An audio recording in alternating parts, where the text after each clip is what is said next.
जो यहाँ पर कितना रहा होगा। तो सबसे पहले तो मुझे बताइए कि ये 2 मीटर पर सेकंड स्क्वायर से आपका प्लेटफॉर्म के ऊपर की ओर अगर एक्सेलरेटेड है, तो क्या इन दोनों ब्लॉक्स पे स्यूडो फोर्स लगा सकता हूँ क्या मैं, अगर मैं उसी प्लेटफॉर्म के रिस्पेक्ट में बात करूँ तो? Yes sir. तो उसी प्लेटफॉर्म की रिस्पेक्ट में अगर आप बात करेंगे यहाँ पर, तो आप एक स्यूडो फोर्स अप्लाई कर सकते हैं। स्यूडो फोर्स का वैल्यू इस पर कितना हो जाएगा, देखिए m इंटू ए, यानी कि 8 इंटू 2 16 न्यूटन का स्यूडो फोर्स तो इस पर लगेगा। और उसके अलावा अगर आप यहाँ पर बात करेंगे कि स्यूडो फोर्स का जो वैल्यू है वो 6 केजी वाले ब्लॉक पर कितना होगा, तो 6 केजी वाले ब्लॉक पे स्यूडो फोर्स का वैल्यू अगर आप यहाँ पे निकालो तो वो आपका आ जाएगा कितना, 6 इंटू 2 यानी कि 12 न्यूटन का स्यूडो फोर्स लगेगा। आप मुझे आप बताइए कि ग्राउंड जो है वो कितना नॉर्मल फोर्स लगा रही होगी 8 केजी वाले ब्लॉक पे। 8 केजी का अगर मैं फ्री बॉडी डायग्राम यहाँ पर बनाऊंगा तो बताओ कितना नॉर्मल लग रहा होगा? 96 न्यूटन। 96 न्यूटन का नॉर्मल लग रहा होगा। और यहाँ पर इधर की तरफ 60 न्यूटन आप अप्लाई कर रहे हो। एफ एस मैक्स जो यहाँ पर इस पर लग सकता है, मैक्सिमम स्टैटिक फ्रिक्शन, उसका वैल्यू कितना लिख सकते हैं अपन, म्यू इंटू एन से अगर अपन उसका वैल्यू लिखेंगे कितना आ रहा है भाई, म्यू इसके लिए अपने को दे रखा है 0.5 और नॉर्मल आ रहा है आपका 96 न्यूटन। बताइए कितना मैक्सिमम फ्रिक्शन लग सकता है, 48 न्यूटन। हाँ, 48 न्यूटन का मैक्सिमम फ्रिक्शन इस पर लग सकता है। 6 केजी का ब्लॉक आपका ये रहा। 6 केजी के ब्लॉक पे अगर नॉर्मल 72। 72 न्यूटन का नॉर्मल बता रहे हो आप, 60 न्यूटन इधर की तरफ लग रहा है। अच्छा, टेंशन भी लग रहा होगा इधर की तरफ टी, और टेंशन इस पर लग रहा होगा इधर की तरफ टी। इस पर जो मैक्सिमम स्टैटिक लग सकता है वो कितना लग सकता है, म्यू इंटू एन, यानी कि 0.6 इंटू 72। ये कितना बनेगा, 43.2। 43.2 न्यूटन जो है वो यहाँ पर टेंशन हो गया। तो अब आप यहाँ पर चेक कर लो, यहाँ पर आपको क्या दिख रहा है कि आपके पास जो एक्सटर्नल फोर्स लग रहा है 6 केजी पे वो 60 न्यूटन है। और साथ ही साथ अगर मैक्सिमम फ्रिक्शन आप यहाँ पर देखेंगे तो वो 43.2 न्यूटन लग सकता है। तो यार अगर आप 60 न्यूटन का एक्सटर्नल लगा रहे हो और फ्रिक्शन जो है वो 43.2 न्यूटन का ही लग सकता है, और अगर आप चाहते हैं कि आपका 6 केजी वाला ब्लॉक जो है वो इक्विलिब्रियम में रहे, तो उसके अकॉर्डिंग रस्सी में टेंशन कितना होना चाहिए यहाँ पर, 60 माइनस 43.2। तो 60 माइनस 43.2 जो है वो यहाँ पर आपका रस्सी में टेंशन होना चाहिए 16.8 न्यूटन का। अगर मैं टेंशन मान लेते हैं रस्सी में 16.8 न्यूटन का टेंशन मैंने होगा, अगर ऐसा मैंने अज्यूम कर लिया कितना टेंशन है। अब 8 केजी की बात कर लो, अगर 16.8 न्यूटन का टेंशन है और 60 न्यूटन आप एक्सटर्नल लगा रहे हो, तो कितना फ्रिक्शन का रिक्वायरमेंट है 8 केजी को रेस्ट पे रहने के लिए? 43. तो मतलब कि 43.2 न्यूटन जो उसको रिक्वायरमेंट है वो उस पर लगने वाला स्टैटिक फ्रिक्शन के लिमिट से तो कम ही है, मतलब कि वो भी यहाँ पर रेस्ट पे रह जाएगा। तो मेरे ख्याल से आपका आंसर जो है वो यहाँ पे डी हो जाना चाहिए, रस्सी में टेंशन 16.8 न्यूटन होना चाहिए। करेक्ट है? यस। नेक्स्ट आ जाइए क्वेश्चन नंबर 2 पे। 3 4 5 6 7 8, क्वेश्चन नंबर 9 10 11 12 13 14 15 16 17 18 19 20। एक भी डाउट नहीं है इसके बाद? No sir. ठीक, बढ़िया बात है। चलिए, ये तो हो गया आपका डीबीपी। इसके बाद आ जाएं आप एचसीवी पे। एचसीवी में 1 to 20 डिस्कस करने थे अपने। अगर किसी के पास पार्ट 1 का पीडीएफ ना हो एचसीवी का तो वो मुझसे ले सकता है। मेरे पास भी पार्ट 1 का ही है, पार्ट 2 का मुझे भी देखना पड़ेगा कहाँ पर है। तो अगर ना हो तो आप बता दीजिएगा, मैं ग्रुप पे पोस्ट कर दूंगा आपके। वैसे तो हार्ड कॉपी में सभी के पास होगी, एक्सपेक्ट करता हूँ मैं, शायद है कि नहीं है।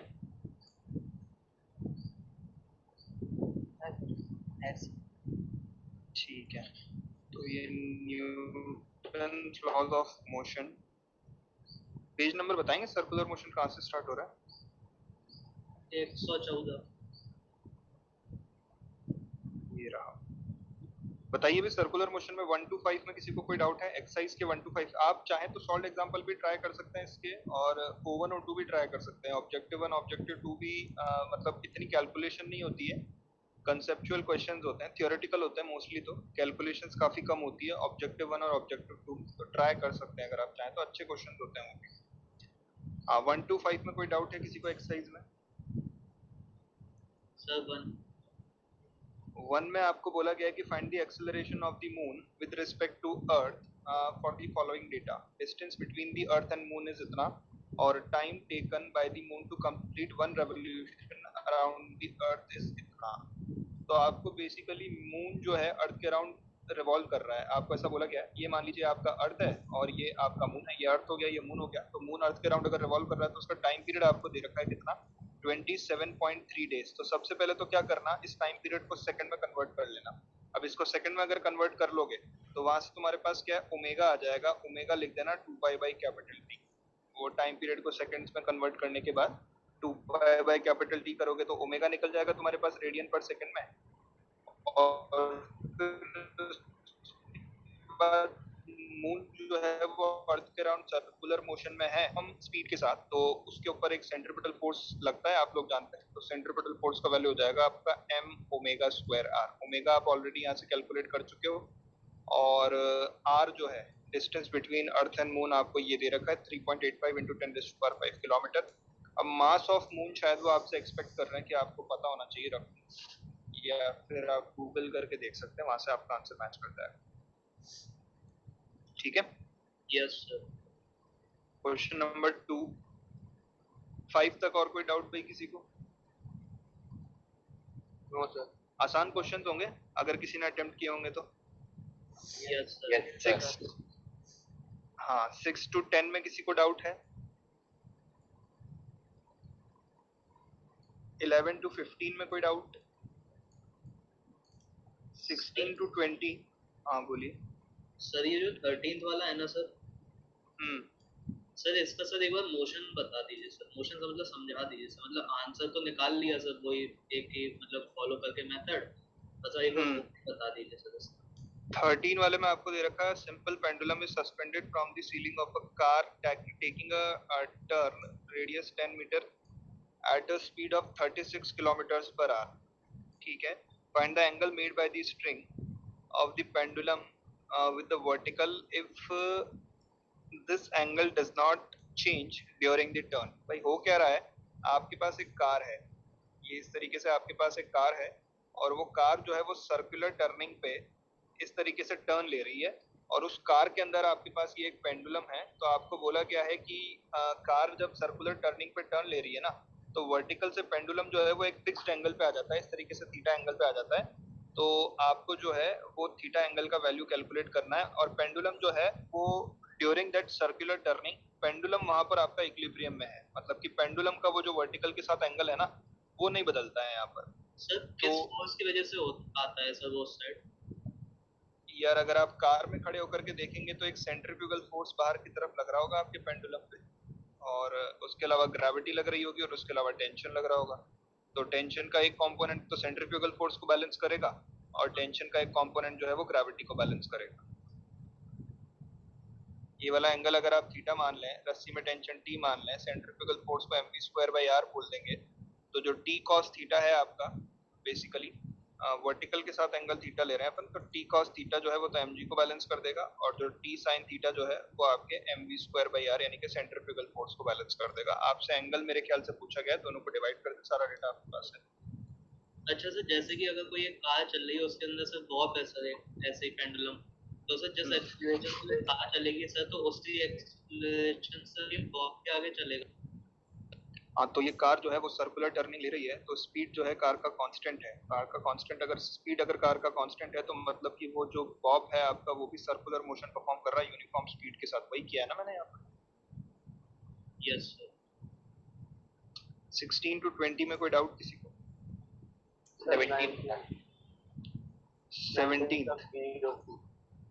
19th का बी और सी, और 17th में देखिए आपको क्या बोला गया है कि a person standing on a spring balance at equator by what fraction is the balance reading less than the true weight. तो यार यहाँ पर आपको बोला गया है कि पर्सन जो है वो इक्वेटर पे खड़ा हुआ है।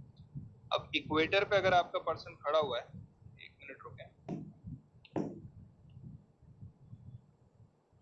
हाँ, तो इक्वेटर पे अगर आपका पर्सन यहाँ पे खड़ा हुआ है तो आपको पूछा गया है कि जो स्प्रिंग बैलेंस है उसका रीडिंग उसके ट्रू वेट से कितना कम होगा या कितना ज्यादा होगा, व्हाटएवर जो फ्रैक्शन ऑफ चेंज है वो आपको यहाँ पर कैलकुलेट करना है। तो अपन जानते हैं कि एक्सेलरेशन ड्यू टू ग्रेविटी जो है वो अर्थ के रोटेशन के अकॉर्डिंग भी चेंज होता है, अलग अलग प्लेसेस पे अलग अलग रहता है। पोल्स पे कुछ और वैल्यू रहता है एक्सेलरेशन ड्यू टू ग्रेविटी का, और इक्वेटर पे कुछ और वैल्यू रहता है। तो ये मान लीजिए आपका अर्थ है, अब अर्थ आपका रोटेट कर रहा है। अब मान लीजिए आपका पर्सन जो है वो यहाँ पर इस तरीके से इक्वेटर पे खड़ा हुआ है, तो इस पर सेंटर की तरफ तो ग्रेविटी लगेगा mg, और अगर आप अर्थ पे खड़े होकर के ही इसके मोशन को ऑब्जर्व कर रहे हैं तो आप रोटेटिंग फ्रेम ऑफ रेफरेंस में हैं, और अगर आप रोटेटिंग फ्रेम ऑफ रेफरेंस में है तो आपको एक सेंट्रीफ्यूगल फोर्स भी बाहर की ओर अप्लाई करना पड़ेगा, m ओमेगा स्क्वायर r। तो यहाँ से आप नॉर्मल फोर्स बोल सकते हैं बेसिकली। यहाँ पर स्प्रिंग बैलेंस आप जानते हैं कि स्प्रिंग फोर्स यहाँ पर अगर आपका वेइंग मशीन पे भी जैसे आपका ये मैन खड़ा हुआ रहता है, तो वेइंग मशीन पे अगर आपका मैन खड़ा हुआ रहता है तो आप क्या बोलते हैं, जितना नॉर्मल फोर्स को अप्लाई करेगा वो वेइंग मशीन का रीडिंग होता है। वैसी ही चीज यहाँ पर भी है, ये भी वही चीज है। तो आप क्या बोल दोगे कि mg minus m omega square r जो है वो आपके स्प्रिंग बैलेंस का रीडिंग होना चाहिए। सही बात है क्या? Yes sir. तो mg minus m omega square r आपके स्प्रिंग बैलेंस का रीडिंग होना चाहिए। और यहाँ पर कितना कम है वो उसके ट्रू वेट से, अगर आपको ये देखना है तो ट्रू वेट से अगर आपको उसका डिफरेंस चेक करना है तो mg तो उसका ट्रू वेट है, और अभी रीडिंग कितना है, mg minus m omega square r उसका रीडिंग है, ये डिफरेंस डिवाइडेड बाय mg, ये आपका फ्रैक्शन चेंज हो गया मेरे हिसाब से। तो ये आपका यहाँ से आपको आंसर मिल जाएगा। इसको सॉल्व अगर आप करोगे तो ये mg से mg कैंसिल आउट हो रहा है, ये मेरे ख्याल से कितना बन रहा है, ये ओमेगा स्क्वायर बाय जी बन रहा है क्या, या आर का टर्म भी रह रहा है ऊपर, ओमेगा स्क्वायर आर बाय जी बन रहा है। Yes sir. तो ये आपका फ्रैक्शन चेंज यहाँ से आपको मिल जाएगा बस। ये हो गया आपका 17 का ए। बी भी पूछना है क्या? Yes sir. बी में आपको बोला है कि if the speed of earth rotation is increased by such an amount that the balance reading is half the true weight, what will be the length of the day in that case।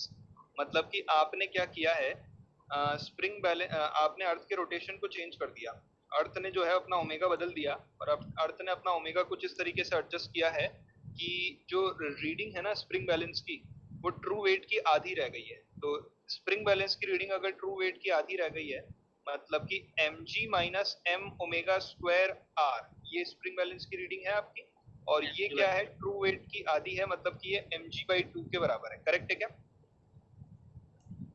Yes. तो यहाँ से आप नया omega calculate कर लो, omega कितना निकल करके आ रहा है आपका, और ओमेगा जितना निकल करके आएगा उसके हिसाब से आप क्या निकालोगे, टाइम पीरियड निकालोगे अर्थ के अपनी एक्सिस के अबाउट रोटेशन का 2 पाई बाई ओमेगा से, और जितना अर्थ का अपनी एक्सिस के अबाउट रोटेशन का टाइम पीरियड निकल करके आएगा वही आपके डे का लेंथ होगा, क्योंकि अभी 24 आवर्स है, अर्थ अपनी एक्सिस पे रोटेट करने में 24 घंटे का समय लेती है, तो एक दिन का लेंथ जो है आपका वो 24 आवर्स का रहता है। अब यहाँ पर अपना ओमेगा अर्थ ने किस तरीके से एडजस्ट किया है, तो उसके करस्पॉन्डिंग टाइम पीरियड कितना हो गया, तो उसके करस्पॉन्डिंग डे का लेंथ आपके पास आ जाएगा। समझ गए? यस।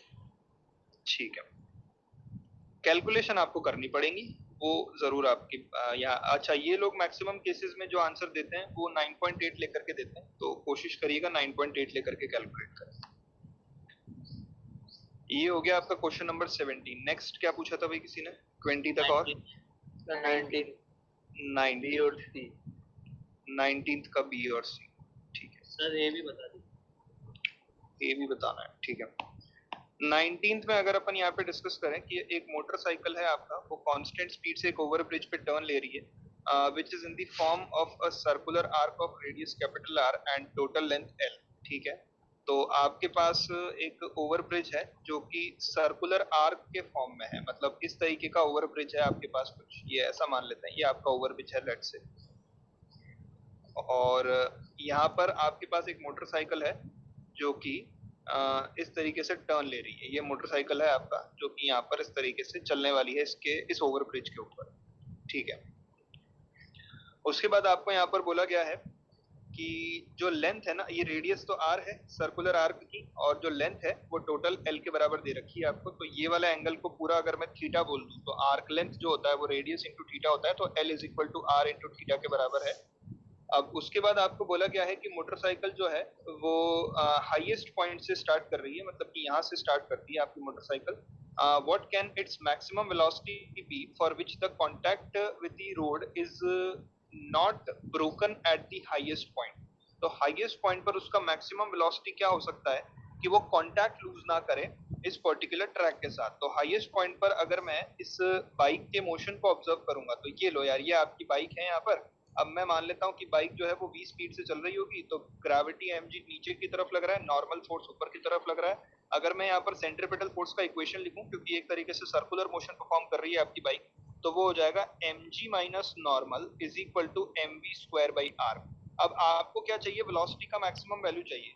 तो वेलोसिटी का मैक्सिमम वैल्यू चाहिए अगर, तो मैं यहाँ पर ऐसा बोल सकता हूँ कि नॉर्मल को अगर मैं मिनिमम रख दूंगा तो उसकी करस्पॉन्डिंग मेरे को वेलोसिटी का मैक्सिमम वैल्यू मिलेगा यहाँ पर। Yes sir. तो नॉर्मल का मिनिमम वैल्यू तो जीरो पॉसिबल है कि जस्ट वो कांटेक्ट लूज कर जाए, तो इतना स्पीड पे वो सरवाइव कर जाएगी कि ग्रेविटी ही पूरे के पूरे सेंट्रीपिटल फोर्स को बैलेंस कर दे। तो mg is equal to mv square by r. तो v मैक्स जो है आपका वो रूट ओवर rg के बराबर होना चाहिए यहाँ पर। ये तो हो गया आपके फर्स्ट पार्ट का आंसर। इसमें कोई डाउट है किसी को यहाँ तक? सर इसमें सर ऐसा कुछ नहीं कर सकते हैं कि सर मतलब उसका डी थीटा वेलोसिटी ऐसी कर दें कि वो टूट जाए उसका sir relation. D theta angle के बाद क्या कर दूं मैं? इस ए वाले पार्ट का कहने का ये मतलब है ना कि सर ऐसी वेलोसिटी बताओ कि उसका टॉप मोस्ट पॉइंट पे तो ना टूटे कांटेक्ट, और उसके जस्ट बाद टूट या ना टूट नहीं पड़ता हमको। टॉप मोस्ट पॉइंट पे वो सरवाइव करता है, है ना ये सर? पूछा गया। तो सर हम लोग ऐसा सोच सकते हैं क्या कि सर डी थीटा बाद ही डी थीटा के एंगल के बाद ही सर इसका कांटेक्ट टूट जाए, वो वाली वेलोसिटी पता चल जाएगा। तो मैं ऐसा क्यों सोचूं? ऐसा क्यों सोचूं मैं? जब टॉप मोस्ट पॉइंट पे कांटेक्ट जस्ट लूज ना करे, मैं उसी की कंडीशन अप्लाई करूंगा ना, उसके बाद वाले पॉइंट की कंडीशन क्यों अप्लाई करूंगा? Yes sir. इसके बाद आपको बी पार्ट में पूछा गया है कि if the motorcycle goes at speed 1 upon root 2 times the maximum found in part A,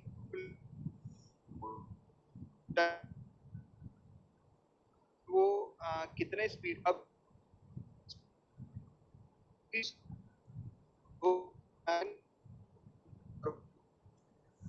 by root 2 times which is found in part 1. तो 1 by root 2 into root rg, यानी कि ये root over rg divided by 2 metre पर second के साथ आपका bike जो है वो यहाँ पर ट्रैवल कर रहा है। तो कहाँ पर कांटेक्ट को ये लूज करेगा वो आपसे पूछा गया है। तो लेट्स से किसी जनरल पॉइंट पे मैंने मान लिया कि आपका बाइक यहाँ पहुंच गया, और आपका बाइक यहाँ पर पहुंचा है, तो अब इसका ग्रेविटी mg नीचे की तरफ लग रहा होगा, नॉर्मल फोर्स जो है वो यहाँ पर बाहर की ओर लग रहा होगा, और मैंने मान लिया कि यहाँ पे इसने कांटेक्ट लूज कर दिया अपना। ये वाला एंगल मैंने मान लिया कि लेट से कुछ अल्फा हो गया है। अब ये वाला एंगल अगर अल्फा हो गया है तो ये वाला एंगल भी आपका अल्फा होगा, और उसके बाद मेरे ख्याल से ये वाला एंगल भी अल्फा हो जाएगा क्या, नॉर्मल, या फिर कुछ और होगा? वो गलत बना दिया शायद वो, तो मैंने बताइए वो एंगल कितना होगा नॉर्मल का वर्टिकल के साथ?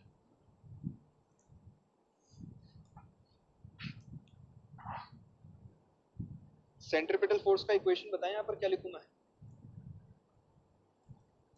mg cos alpha minus n is equal to mv square by r. mg cos alpha minus n is equal to mv square by r। अब यहाँ पर एग्जैक्टली आप क्या करते हैं, यहाँ पर आप नॉर्मल को जीरो करते हैं। हाँ, तो नॉर्मल को जैसे ही आप यहाँ पे जीरो करेंगे, e का वैल्यू आपके पास है, तो cos अल्फा का वैल्यू आपको यहाँ से मिल जाएगा। समझ गए जिन्होंने पूछा था ये डाउट? यस। तो यहाँ से आपके पास वो पर्टिकुलर पोजीशन आ जाएगी जहाँ पर आपका बाइक जो है वो कांटेक्ट लूज करेगा आपके ट्रैक के साथ। उसके बाद आपको सी पार्ट में देखिए क्या बोला है। सी पार्ट में आपको बोला है कि what maximum uniform speed can it maintain on the bridge if it does not lose contact anywhere on the bridge. अब आप खुद ही बताइए मुझे कि सबसे ज्यादा चांसेस कहाँ पर हैं कांटेक्ट लूज करने के? आपका जो ये पूरा का पूरा पाथ है, टॉप हाईएस्ट पॉइंट से स्टार्ट कर रहा है आपका व्हीकल, और फिर उसके बाद नीचे स्लाइड करने वाला है।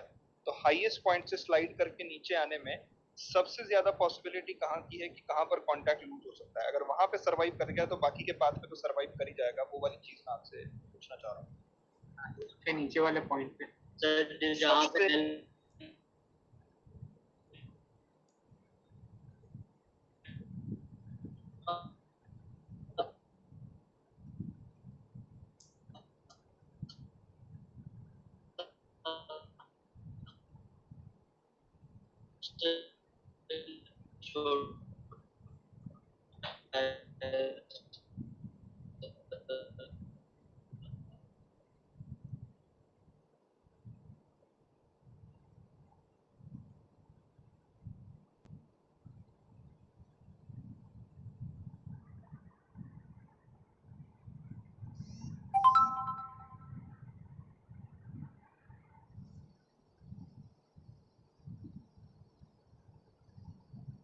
होगा वो फिक्स्ड है mv square by are.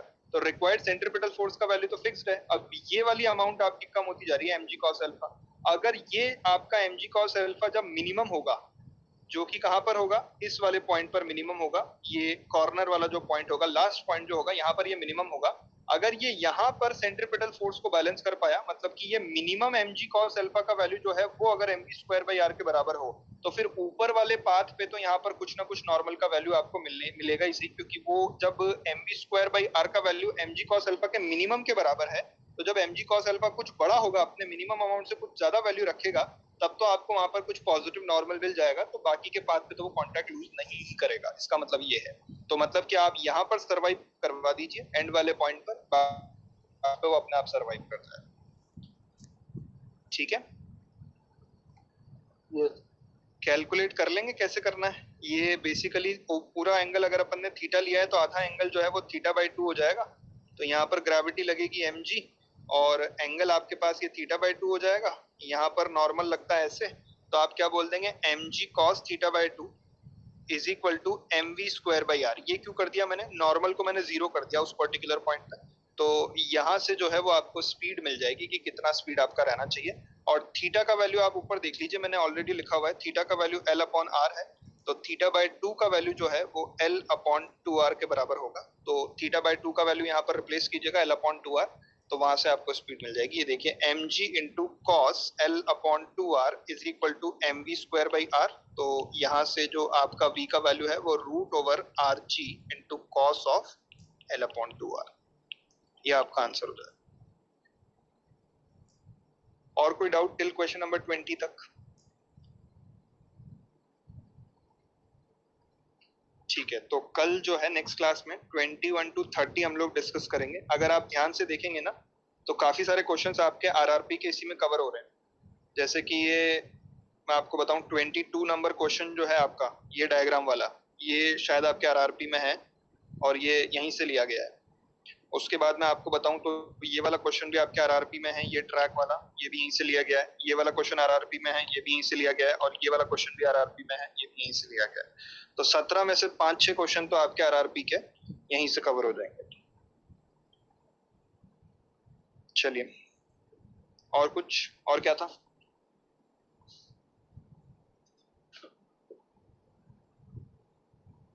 Hello, test paper करके आए हैं तो डिस्कस करेंगे ना। करके आए हैं सभी लोग? मतलब डाउट्स हैं किसी को? Yes doubt. चलिए बताइए, पेपर 1 कर लेते हैं पहले, फिर टाइम रहा तो पेपर 2 भी कर लेंगे। 1 मिनट, मैं पेपर को देख लूं पहले तो मेरे पास है कि नहीं है। तो सही वैसे।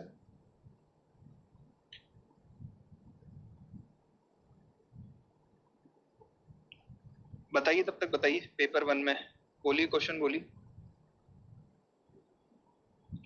में कोड अलग अलग रहता है क्या पेपर का, या सेम रहता है सभी का?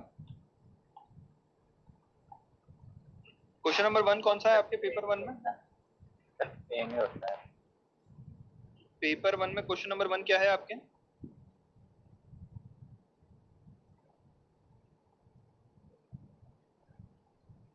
ट्रांसपेरेंट करके। हाँ बस, ठीक है ठीक है ठीक है, यही है। बताइए पेपर 1 में, बताइए क्वेश्चन नंबर 1। हाँ सर, इसमें डाउट है, वन ही डाउट है। 1 ही डाउट है। वन में देखिए आपको क्या बोला गया है यहाँ पे, एक ट्रांसपेरेंट लिफ्ट है आपके पास ए, जो कि 20 मीटर पर सेकंड से ऊपर की ओर जा रही है। देखिए डायग्राम बना देते हैं पहले अपन। दो लिफ्ट आपको दे रखी है यहाँ पर, ए और बी। ये ए है, ये बी है। थोड़ा जल्दी डिस्कस करेंगे क्योंकि आपके पास ऑलरेडी सॉल्यूशंस हैं, तो बहुत ज्यादा टाइम अपन कैलकुलेशंस पे वेस्ट नहीं करेंगे। मैं आपको समझा दूंगा कि कैसे कैसे क्या क्या हो रहा है।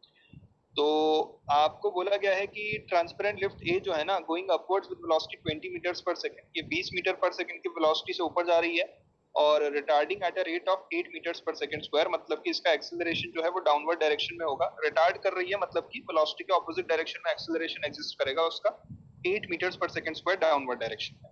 लिफ्ट बी की अगर अपन यहाँ पर बात करें तो लिफ्ट बी के बारे में आपको बोला गया है कि located in front of it and going down at 10 metres पर सेकंड। तो जो लिफ्ट बी है आपकी वो 10 मीटर्स पर सेकंड से नीचे की ओर जा रही है और इसके बाद आपको बोला गया है कि ये भी रिटार्ड कर रही है 2 मीटर पर सेकंड स्क्वायर से, तो इसका एक्सेलरेशन जो है वो वेलोसिटी के ऑपोजिट डायरेक्शन में होना चाहिए। ये अपन ने यहाँ पर निकाल दिया। अब आपको यहाँ पर बोला गया है कि जो लिफ्ट ए है ना, उसकी सीलिंग से एक बोल्ट गिर जाता है, तो यहाँ पर उसका सीलिंग है, यहाँ से कुछ बोल्ट जो है वो फॉल कर गया। अब आपको बोला गया है कि लिफ्ट ए जो है ना, उसका लेंथ आपको 16 मीटर गिवन है, 16 मीटर हाइट है, मतलब फ्लोर का लिफ्ट ए के यहाँ से फ्लोर से आपके सीलिंग का जो हाइट है वो 16 मीटर आपको गिवन है। तो लिफ्ट बी में जो पर्सन है उसके अकॉर्डिंग बोल्ट ने कितना डिस्टेंस ट्रेवल किया होगा जब वो लिफ्ट ए के फ्लोर से स्ट्राइक किया रहेगा। आपको पूछा गया है कि लिफ्ट बी में एक पर्सन खड़ा हुआ है यहाँ पर, तो वो बोल्ट के मोशन को देख रहा है। तो जब बोल्ट लिफ्ट ए के फ्लोर से स्ट्राइक किया तो जो बोल्ट है उसने इस पर्सन की रिस्पेक्ट में कितना डिस्टेंस ट्रेवल किया है, ये आपको पूछा गया है। तो यार सबसे पहले तो आप एक काम करो, टाइम कैलकुलेट करके ले आओ कि टाइम कितना लगा बोल्ट को यहाँ पर फ्लोर पे स्ट्राइक करने में। तो पहले तो अपन क्या करते हैं, with respect to lift A बात कर लेते हैं, क्योंकि टाइम कैलकुलेट करना लिफ्ट ए के रिस्पेक्ट में सही रहेगा। तो with respect to lift A अगर अपन बात करेंगे तो ये मेरे ख्याल से सभी लोगों को पता होगा कि अगर इस तरीके से कोई बॉडी फॉल करती है तो वो सेम वेलोसिटी लेकर के डिटैच होती है। अगर ए के सीलिंग से बोल्ट गिरेगा तो वो भी ग्राउंड की रिस्पेक्ट में 20 मीटर पर सेकंड अपवर्ड डायरेक्शन में लेकर के डिटैच होगा। ये पता है आप लोगों को? Yes sir. हाँ, तो बोल्ट को अगर अपन विद रिस्पेक्ट टू ग्राउंड देखें ना, तो बोल्ट जो है वो विद रिस्पेक्ट टू ग्राउंड कैसा आ रहा होगा, ये आपके पास बोल्ट है, इसका वेलोसिटी 20 मीटर पर सेकंड अपवर्ड डायरेक्शन में होगा और इसका एक्सेलरेशन g होगा 10 मीटर्स पर सेकंड स्क्वायर डाउनवर्ड डायरेक्शन में। अब यही मोशन अगर मैं इसका लिफ्ट ए की रिस्पेक्ट में देखूंगा तो लिफ्ट ए की रिस्पेक्ट में इसका इनिशियल रिलेटिव वेलोसिटी तो जीरो हो गया, क्योंकि जितना लिफ्ट ए का वेलोसिटी है उस मोमेंट पर उतना ही आपके बोल्ट का वेलोसिटी हो गया। और लिफ्ट ए का एक्सेलरेशन 8 नीचे की तरफ है और बोल्ट का एक्सेलरेशन 10 नीचे की तरफ है, तो क्या यहाँ पर रिलेटिव एक्सेलरेशन बोल्ट का 2 मीटर पर सेकंड स्क्वायर हो जाएगा क्या लिफ्ट ए की रिस्पेक्ट में? यस। अब बोल्ट, अब आपने लिफ्ट ए को तो रोक दिया क्योंकि ए की रिस्पेक्ट में बात कर रहे हो ना, तो ए रुक गया है। अब आप ए में ही खड़े हो गए, मतलब ऐसा समझ लो आप। तो यहाँ पर बोल्ट को लिफ्ट ए के फ्लोर से स्ट्राइक करने के लिए 16 मीटर नीचे गिरना है। तो यहाँ पर आप टाइम निकाल लो, s बराबर ut plus half at square से। रिलेटिव है सारी चीजें, तो relative displacement 16 metre, initial relative velocity 0, half, acceleration 2 और t स्क्वायर। तो यहाँ से अगर आप टाइम कैलकुलेट कर रहे हैं तो आपको 4 सेकंड का टाइम मिल रहा है कि जो बोल्ट है वो लिफ्ट ए के फ्लोर पे 4 सेकंड के बाद स्ट्राइक करेगा। ठीक है भाई, बढ़िया बात है। अब आपको टाइम पता चल गया। अब आपको टाइम अगर पता चल गया तो अब आपको पता है क्या करना है। अब ये सिर्फ और सिर्फ सिंपल रिलेटिव मोशन का क्वेश्चन हो गया कि एक बोल्ट है, अब उसका लिफ्ट बी की रिस्पेक्ट में मोशन बताओ। बोल्ट का ग्राउंड की रिस्पेक्ट में इनिशियल वेलोसिटी 20 मीटर पर सेकंड ऊपर की तरफ है और जो लिफ्ट बी है उसका वेलोसिटी 10 मीटर पर सेकंड नीचे की तरफ है। तो बोल्ट का वेलोसिटी लिफ्ट बी की रिस्पेक्ट में कितना हो जाएगा? इनिशियल 30 मीटर पर सेकंड, 30 मीटर पर सेकंड अपवर्ड हो जाएगा। तो रिलेटिव वेलोसिटी बोल्ट का हो गया अपवर्ड डायरेक्शन में 30 मीटर पर सेकंड और एक्सेलरेशन कितना हो जाएगा? 10 मीटर पर सेकंड नीचे। 10 या 12? 12 होगा ना। बी का 2 है, बोल्ट का 10 है, लिफ्ट को रोकोगे तो 2 भी 10 में ऐड हो जाएगा। तो रिलेटिव एक्सेलरेशन जो है बोल्ट का वो 10 मीटर पर सेकंड 12 मीटर पर सेकंड स्क्वायर नीचे की तरफ हो गया। अब आपको क्या करना है? अब तो ये सिंपल क्वेश्चन है कि एक पार्टिकल है, उसको 30 मीटर पर सेकंड से आपने ऊपर फेंका है और उसका एक्सेलरेशन 12 मीटर पर सेकंड स्क्वायर नीचे की तरफ है, तो कुछ मैक्सिमम हाइट पे जाएगा फिर वापस से नीचे आएगा। तो 4 सेकंड में उसने कितना डिस्टेंस ट्रेवल किया होगा वो आपको कैलकुलेट करना है। डिस्प्लेसमेंट नहीं, डिस्टेंस कैलकुलेट करना है। कर लेंगे आगे? Yes sir. है ना भाई, टॉप हाइट तक गया, जहां पर उसकी वेलोसिटी होगी उतना ऊपर गया, और फिर वापस से कितना नीचे आया वो आप कैलकुलेट करके ऐड कर देना। डिस्टेंस निकालनी है, डिस्प्लेसमेंट निकालनी, सिंपल रेक्टिलिनियर मोशन का क्वेश्चन हो गया आपको। तो वहां से आपको 4 सेकंड में डिस्टेंस कितना ट्रेवल किया है पार्टिकल ने वो मिल जाएगा, आंसर आ जाएगा आपका बढ़िया वाला, चेक कर लीजिएगा। और कोई डाउट क्वेश्चन नंबर 1 में किसी को? Question number 2, 3, 4, 5, 6, yes sir. 7, 6 में देखिए आपको क्या बोला है यहाँ पर। 6 में आपको बोला है कि an object of mass capital M is kept on a rough inclined surface. आपने एक ऑब्जेक्ट को एक इंक्लाइंड सरफेस पे रखा हुआ है, ये रफ इंक्लाइंड सरफेस इस तरीके से आपको यहाँ पे शो कर रखी है इन लोगों ने।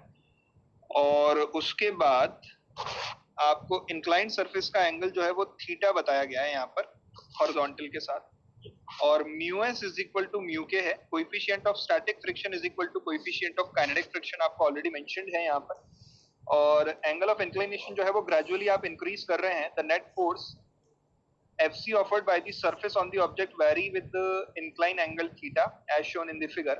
तो यार आप ग्राफ को देख करके ये तो पता लगा सकते हैं कि यहाँ पर देखिए mg sin थीटा इस पे इधर की तरफ लग रहा होगा और स्टैटिक फ्रिक्शन ऊपर की तरफ लग रहा होगा जब तक ब्लॉक स्लाइड करना स्टार्ट नहीं करता है।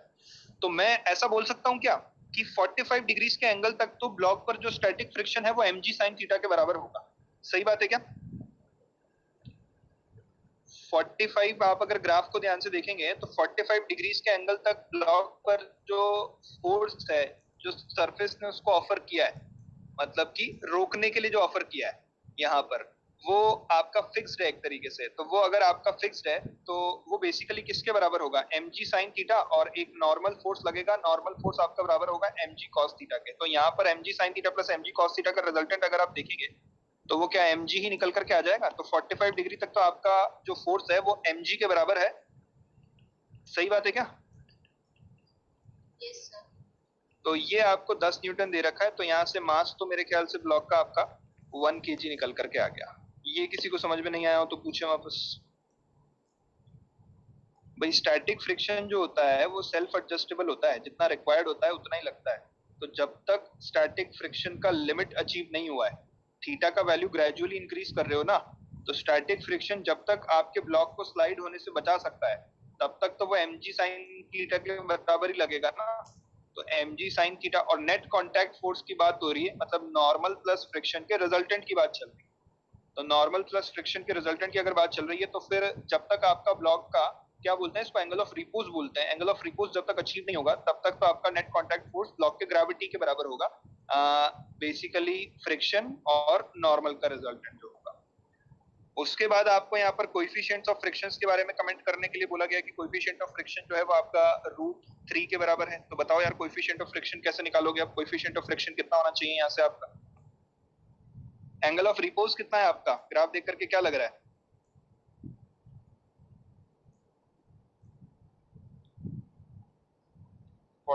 आवाज आ रही सभी को? 45 डिग्री अगर एंगल ऑफ रिपोज है तो जो म्यू का वैल्यू होता है वो 1045 के बराबर हो जाएगा, यानी कि 1 के बराबर हो जाएगा क्या? Yes sir. मतलब जब तक आप थ्योरी नहीं पढ़ेंगे ना अच्छे से तब तक क्वेश्चन अटेम्प्ट करने का कोई मतलब नहीं है। आपके रिस्पॉन्स से पता चल रहा है कि आप लोगों को नहीं याद, कोई फायदा नहीं है, छोड़ दीजिए पढ़ना लिखना। म्यू तो 0 से 1 के बीच में,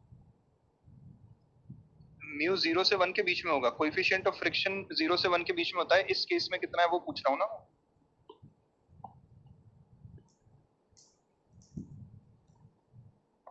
तो आपका यहाँ पर इस केस का कोएफिशिएंट ऑफ फ्रिक्शन आपका 1045 के बराबर हो जाएगा। एंगल ऑफ रिपोज जानते होंगे मेरे ख्याल से क्या होता है, नहीं जानते तो क्लास नोट्स में जाकर के देखिएगा फ्रिक्शन क्या। तो आपका एक तो ए ऑप्शन करेक्ट हो गया, एक सी ऑप्शन करेक्ट हो गया। अब अगर सी करेक्ट हो गया तो बी इनकरेक्ट है, ऑब्वियस सी बात है। और डी अपन एक और बार चेक कर लेते हैं कि value of x.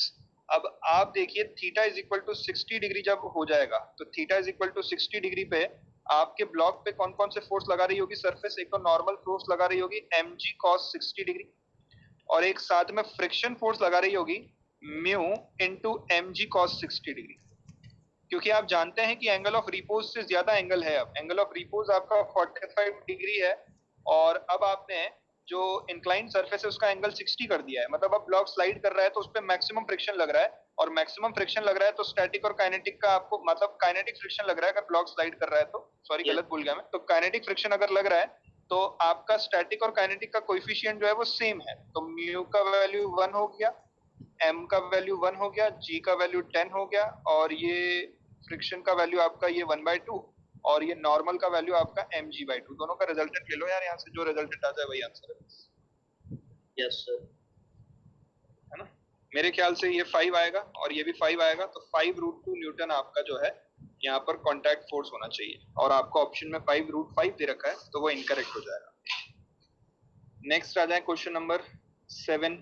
Yes sir. 7 भी डाउट है। अब ब्लॉक ऑफ मास 8 kg, बस ये लास्ट क्वेश्चन है, इसके बाद फिर अगली क्लास में देखेंगे।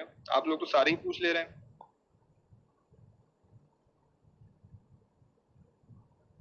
8 kg का आपके पास ब्लॉक है, ग्राउंड पे रखा हुआ है, फोर्स लगा रहे हो 5t का 53 डिग्री के एंगल पे हॉरिजॉन्टल के साथ, और आपको बोला गया है कि t is the time in second, और आप ऑल सरफेसेस आर फ्रिक्शनलेस, सभी सरफेसेस आपकी फ्रिक्शनलेस है। यार इसमें तो क्या ही डाउट है, बताओ तुम, क्या बताऊं इसमें मैं, क्या नहीं आया तुमको इसमें, ये बता दो कि बस ऐसे ही टाइम पास करने के लिए पूछना है। क्या बोल रहे हो?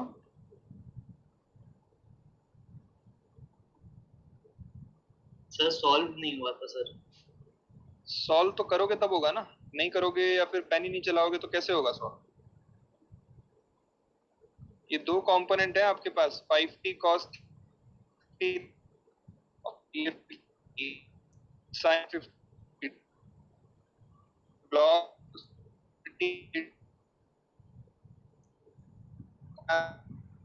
अगर आप चाहते हैं कि इसका पहले पार्ट में देखिए, जैसे acceleration t is equal to 40 second, तो t इज इक्वल टू 40 डाल दो, यहाँ पे फ्रिक्शन का फोर्स आ जाएगा, डिवाइड फ्रिक्शन का फोर्स आ जाएगा, तो एक्सेलरेशन क्या करना है, मास को डिवाइड करना है उससे। यस।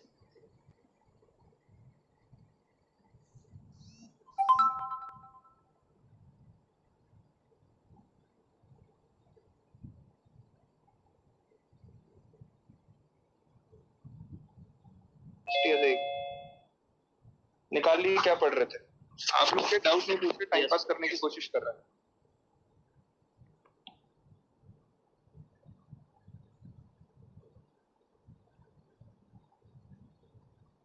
सेंटर ऑफ मास अपन पढ़ रहे थे, ये सॉलिड कोन का सेंटर ऑफ मास मैंने बताया था आपको h/4 हाइट पे आएगा। इसका डेरिवेशन आप लोग देख लीजिएगा, आपको शीट में मिल जाएगा, ये एक ही डेरिवेशन है जो मैं नहीं करा रहा, मन हो आपका तो यहाँ पर लिख लेना। डिस्क एलिमेंट लेकर के आप सॉल्व कर सकते हैं, जैसे अपन ने ऊपर रिंग एलिमेंट लिया वैसे ही यहाँ पर आप अगर डिस्क एलिमेंट लेंगे तो आपको आंसर मिलेगा। ट्राई किया होगा कई लोगों ने, तो आया होगा आंसर मेरे ख्याल से। यस। हाँ, जिन लोगों ने सीरियसली ट्राई किया होगा उनको आंसर मिल जाएगा, और ट्राई नहीं करेंगे तो फिर तो बात ही अलग है। चलिए क्वेश्चन लिखिए।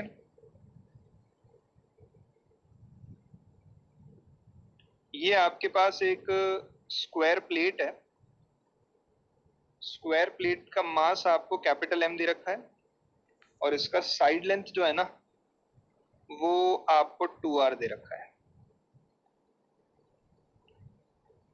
स्क्वायर प्लेट के साथ आपने यहाँ पर एक हाफ डिस्क भी अटैच करके रखी है, इसका भी मास m है, और जो स्क्वायर प्लेट का साइड है वो आपकी सेमी सर्कुलर डिस्क का डायामीटर हो गया, ऑब्वियस सी बात है। तो यार आपको यहाँ पर पूछा गया है कि ये आपका ओरिजिन है, तो आपको पूछा गया है find the location of centre of mass of system. ये दोनों मिलकर के एक सिस्टम अगर फॉर्म कर रहे हैं तो सिस्टम का सेंटर ऑफ मास कहाँ लोकेट होगा वो आपको। सर वो सेमी सर्कुलर प्लेट है। हाँ सेमी सर्कुलर प्लेट है, रिंग नहीं है, स्क्वायर प्लेट, और ये हाफ डिस्क बोल दें या सेमी सर्कुलर प्लेट बोल दें, जो भी आप बोलना चाहें।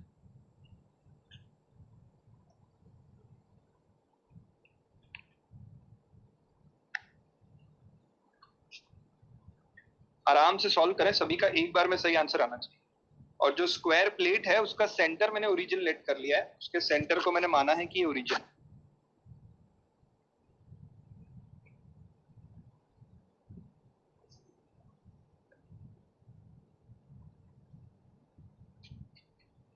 किसी और के अगर पेपर में डाउट है ना तो आप या तो ग्रुप पे डाल दें या तो पर्सनली मैसेज कर दें, मैं मतलब हिंट या सॉल्यूशन जो भी होगा वो बता दूंगा आपको।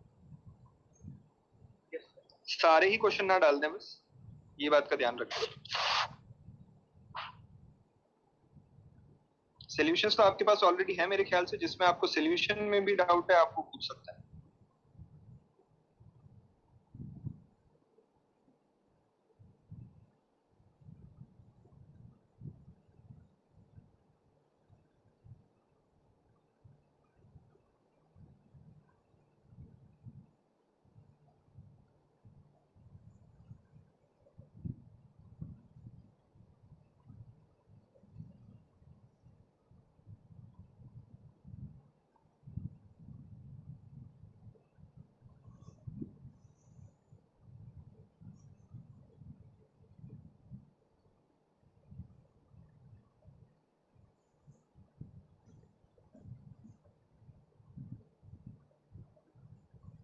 इतना टाइम थोड़ी लगेगा इसमें।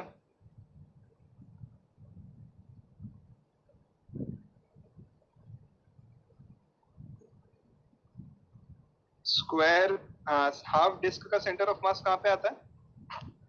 4r/3 4r/3 पाई। 4r/3 पाई पे आता है।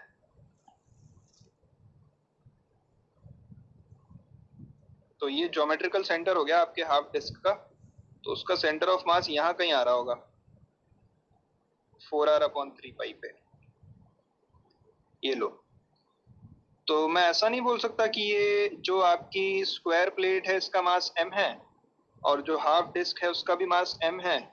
तो इन दोनों के मासेस अगर मैं इनके इंडिविजुअल सेंटर ऑफ मासेस पे लोकेट कर दूं तो कुछ इस तरीके का सिनेरियो बन रहा है कि ये स्क्वायर प्लेट का mass capital M, square plate का मास हाफ डिस्क का मास भी कैपिटल M, और इन दोनों के सेंटर ऑफ मासेस के बीच का डिस्टेंस d है। d का वैल्यू कोई बता सकता है कि मुझे कितना सेपरेशन है इनके सेंटर ऑफ मासेस के बीच में? r प्लस 4r/3 पाई या 8r/3 पाई। सही है। r सही है ना? यस सर, सही है। तो सिस्टम का सेंटर ऑफ मास अगर आप लोकेट करेंगे तो क्या आधे डिस्टेंस पे नहीं आ जाएगा? Yes yes sir. Centre of mass of system is equal to d/2, यानी कि आंसर आपका हो गया r/2 प्लस 2r/3 पाई। ये आपका आंसर हो जाएगा centre of mass of system. तो आपसे बेसिकली ओरिजिन से डिस्टेंस पूछी थी, तो ओरिजिन से इतने सेपरेशन पे जो है आपके सिस्टम का सेंटर ऑफ मास यहाँ पर लाई करेगा। इसमें कोई डाउट है किसी को तो बताएं।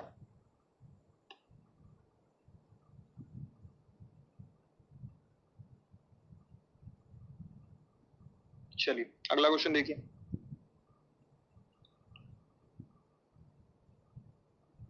ये आपके पास एक डिस्क है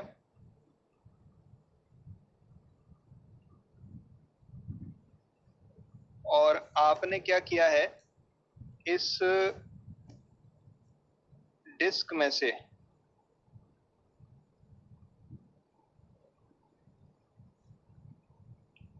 एक छोटा डिस्क कट करके बाहर निकाल दिया है।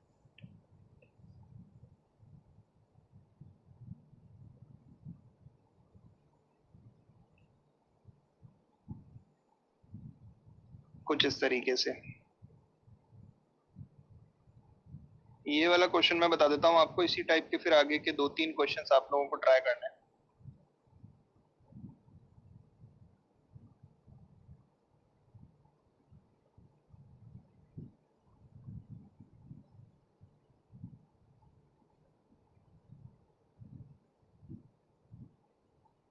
ये ऐसा कुछ हुआ है, आपके पास एक यूनिफॉर्म डिस्क था r रेडियस का मान लीजिए, और उसमें से आपने क्या किया है कि एक r/2 रेडियस का डिस्क जो है उसको कट करके बाहर निकाल दिया।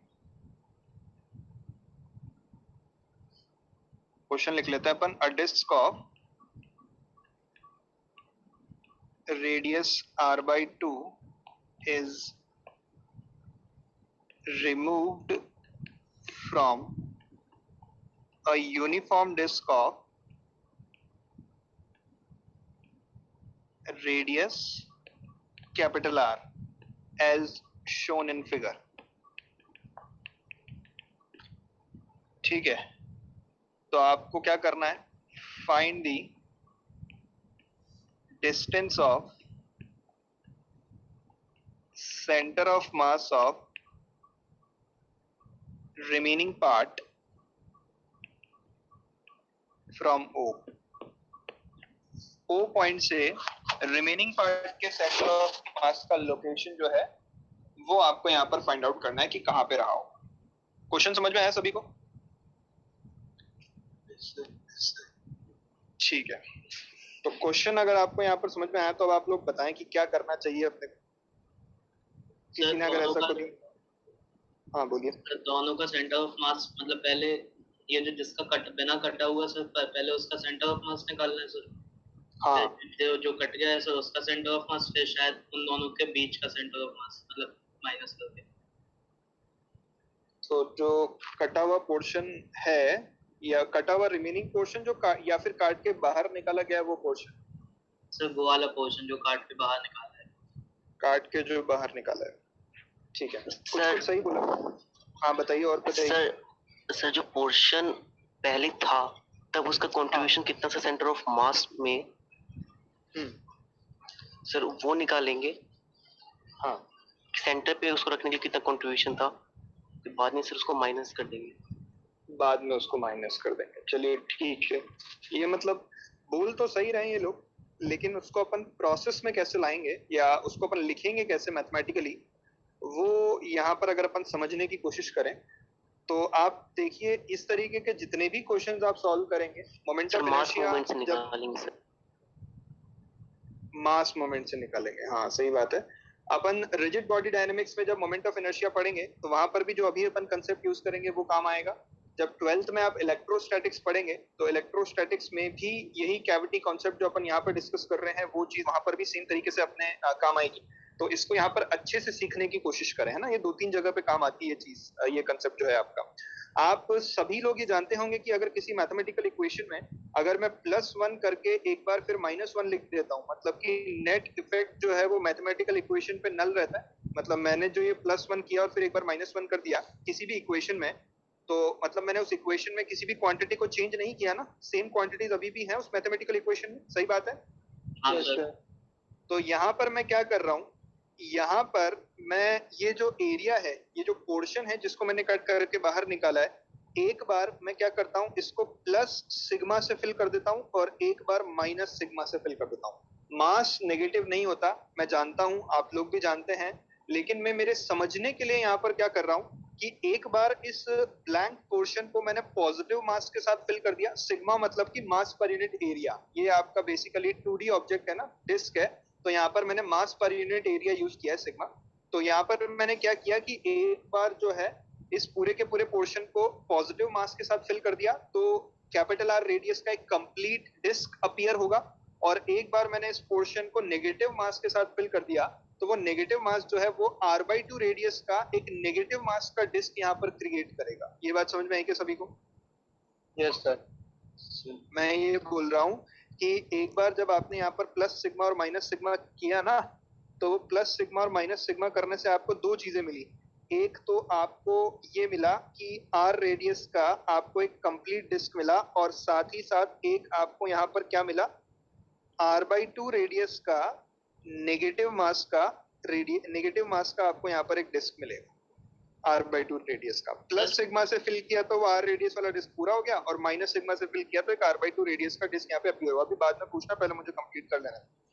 तो यहाँ पर अब आपको क्या करना है, आपके सिस्टम का सेंटर ऑफ मास लोकेट करना है. तो सिस्टम आपका क्या हो गया, प्लस सिग्मा और माइनस सिग्मा करने पे एक तो r रेडियस का डिस्क हो गया और एक साथ ही साथ वो जो ब्लैंक पोर्शन है वहां पर आप ऐसा बोल सकते हैं कि एक r/2 रेडियस के नेगेटिव मास का डिस्क हो गया वहां पर. तो अपन क्या करते हैं, O से अपने को डिस्टेंस निकालना है, तो O को जो है अपन यहाँ पर ओरिजिन लेट कर लेते हैं 0,0. तो सेंटर ऑफ मास जो है आप जानते हैं कि आपके सिमेट्रिकल एक्सिस पे सेंटर ऑफ मास लाई करता है, तो ये जो आपका पूरा का पूरा डिस्क का ये जो आपका रिमेनिंग पार्ट दिखाया गया है, एक्स एक्सिस जो है वो इसको दो पार्ट में डिवाइड कर रहा है, तो एक्स एक्सिस इसका एक तरीके से सिमेट्रिकल एक्सिस हो गया। तो सेंटर ऑफ मास आपका इस पूरे के पूरे सिस्टम का एक्स एक्सिस पे आने वाला है, ये अपने को पता है। तो एक्ससीएम अगर मैं यहाँ पर लिखूंगा तो क्या लिख सकता हूँ, m1x1 plus m2x2 upon m1 plus m2। अब आप मुझे बताइए, जो दो आपके पास ऑब्जेक्ट्स हैं, एक तो r रेडियस का कंप्लीट डिस्क और एक r/2 रेडियस का नेगेटिव मास वाला डिस्क, तो m1 को मैं क्या लिख सकता हूँ यार, बेसिकली मास जो होता है ना, मास आपका हो जाएगा यहाँ पर सिग्मा इंटू ए। सिग्मा क्या है, मास पर यूनिट एरिया, मास पर यूनिट एरिया, और ए क्या है आपका, एरिया, किसी भी एलिमेंट का एरिया जिसका मास आपको लिखना है। तो आप मुझे बताएं m1 मतलब कि वो कंप्लीट डिस्क जो है उसके मास को क्या मैं सिग्मा इंटू उसका एरिया पाई आर स्क्वायर लिख सकता हूँ क्या, या फिर एक काम करें आप सिग्मा इंटू a1 लिख करके छोड़ दें इसको बस। फिर प्लस m2, अब m2 के लिए क्या है, ये आपका m2 है, बेसिकली इसका मास m1 है, इसका मास m2 है, ये नेगेटिव मास वाला डिस्क जो आपका अपीयर हुआ है। तो नेगेटिव मास वाले डिस्क जो आपका अपीयर हुआ है उसका सिग्मा मास पर यूनिट एरिया नेगेटिव है, तो माइनस सिग्मा इंटू a2, और यहाँ पर इंटू x1 भी था और इंटू x2 भी था, और डिनोमिनेटर में क्या है आपका, डिनोमिनेटर में है m1 प्लस m2, यानी कि sigma into a1 plus minus of sigma into a2। तो यहाँ पर आप देखिए सिग्मा जो है वो ऊपर नीचे कॉमन आकर के कैंसिल आउट हो रहा है, तो अल्टीमेटली आपके पास क्या बच रहा है, a1x1 minus a2x2 divided by a1 minus a2। अब इसके बाद अगर अपने को सेंटर ऑफ मास लोकेट करना है तो a1 यानी कि बड़ी वाली डिस्क का total area pi r square. बताइए, जब कैपिटल आर रेडियस की डिस्क अगर यहाँ पर अपीयर हो रही है तो उसका सेंटर का ओरिजिन से डिस्टेंस कितना होगा,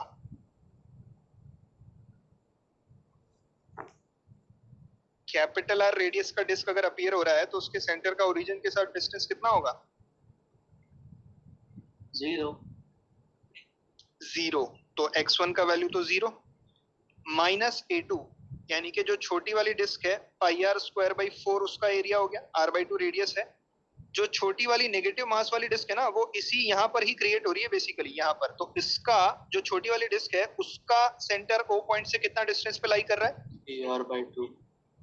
r/2। तो ये लो मैंने उसके सेंटर का लोकेशन r/2 लिख दिया, a1 माइनस a2 यानी कि pi r square minus pi r square by 4। बस इसको आपको सॉल्व करना है, यहाँ से जो आपको मिलेगा वो क्या होगा, आपका रिमेनिंग पार्ट के सेंटर ऑफ मास का लोकेशन होगा। तो यहाँ से आप देखिए क्या मिल रहा है आपको, ये आपका हो जाएगा pi r cube by 8 divided by 3 pi r square by 4। तो पाई से पाई कैंसिल आउट हो गया आपका, ये आर एक टर्म बचेगा, ये 4 से ये 8 2 टाइम्स कैंसिल आउट हो गया। तो कितना आंसर आ रहा है यहाँ से यार, r by minus r by 6 आ रहा है क्या,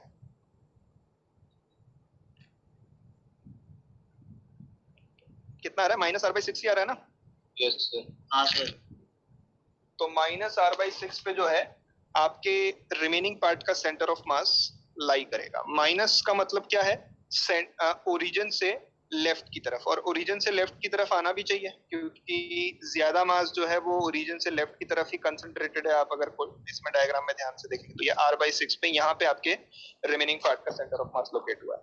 अब इसमें अगर किसी को कोई डाउट है तो पूछे, सर वरना नोट कर ले। हाँ बोलिए सर, जैसे कि सर सिग्मा होता है सर, सिग्मा आपने बताया कि मास पर यूनिट एरिया है सर। हाँ सर आपने उसको उस वाली डिस्क में डाला जो सर खाली मतलब जिसको निकाल दिया था सर, है ना। हाँ है ना सर। तो सर वो सर पूरी डिस्क भर कैसे गई, क्योंकि सर वो डिस्क का एरिया सर यूनिट एरिया थोड़ी ना है सर, तो फिर वो पूरा कैसे अरे मैंने सिग्मा यूनिट एरिया, सिग्मा मास पर यूनिट एरिया वाला जो मास है वो टोटल उस पूरी डिस्क में फिल किया है, उस पूरे स्पेस में फिल किया है, ऐसा बोल रहा हूँ मैं। तो सर हम लोग वहां पे लिख लेना sir A2 into sigma minus A2 into sigma. हाँ लिख सकते हैं माइनस A2 इंटू सिग्मा, मतलब माइनस सिग्मा इंटू A2।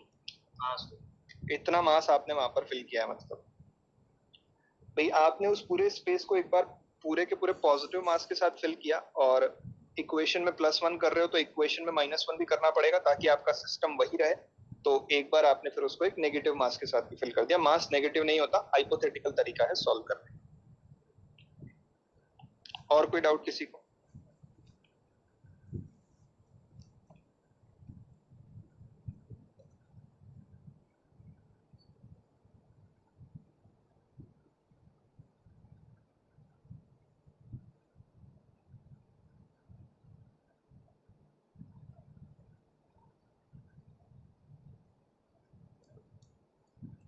लिखना हो जाए तो बताइएगा।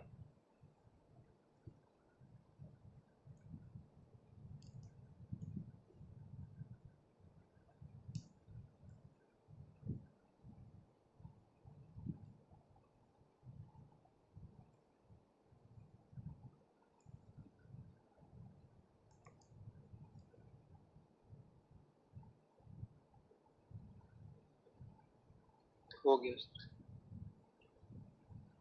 यस सभी ने लिख लिया? Yes sir. कोई लिख रहा है?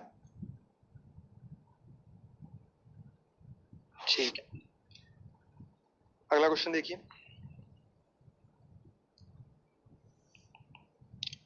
अगले क्वेश्चन में आपने क्या किया है कि r/2 की जगह r/4 रेडियस का डिस्क कट करके बाहर निकाल दिया लेट से। ये आपका कंप्लीट डिस्क है।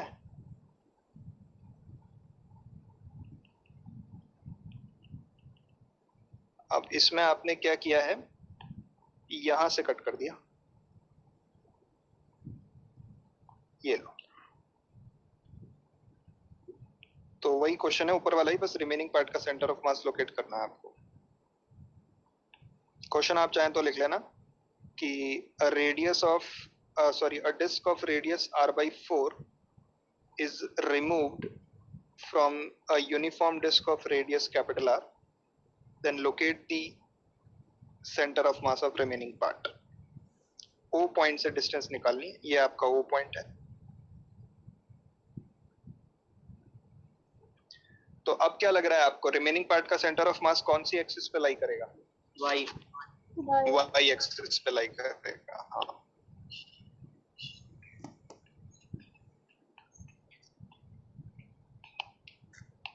सर रेडियस क्या है उसका? कैपिटल आर, ये लो।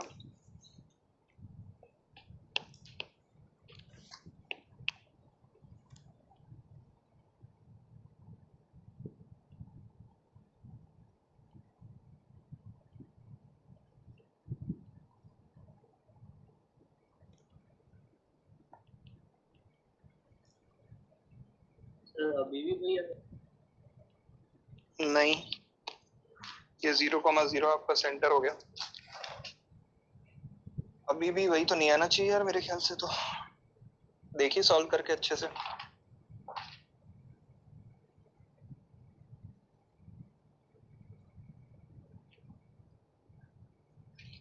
आंसर मेरे पास भी नहीं है, मैंने ऐसे रैंडमली लिख दिया बस। आप लोग जो बताएंगे वही आंसर है।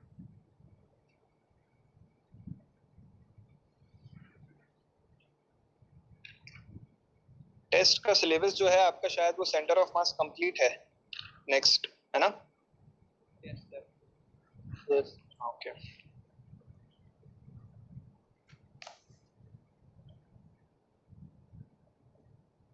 क्यूमुलेटिव टेस्ट है, यूनिट टेस्ट है? क्यूमुलेटिव। क्यूमुलेटिव। ओके।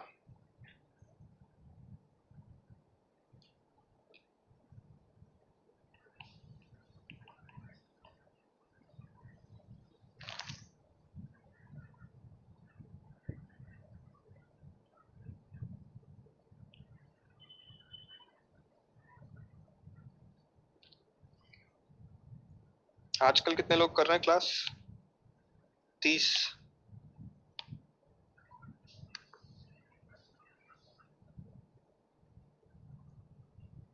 बाकी लोग कहाँ जाते हैं? क्लास कर रहे हैं, नहीं कर रहे हैं, या फिर क्या कर रहे हैं? कुछ आइडिया? सर वो लोग शायद डिजिटल से पढ़। अच्छा, रिकॉर्डेड से पढ़ते हैं। क्या सर आपकी आवाज नहीं आई सर? रिकॉर्डेड लेक्चर से पढ़ते हैं ना? हाँ सर।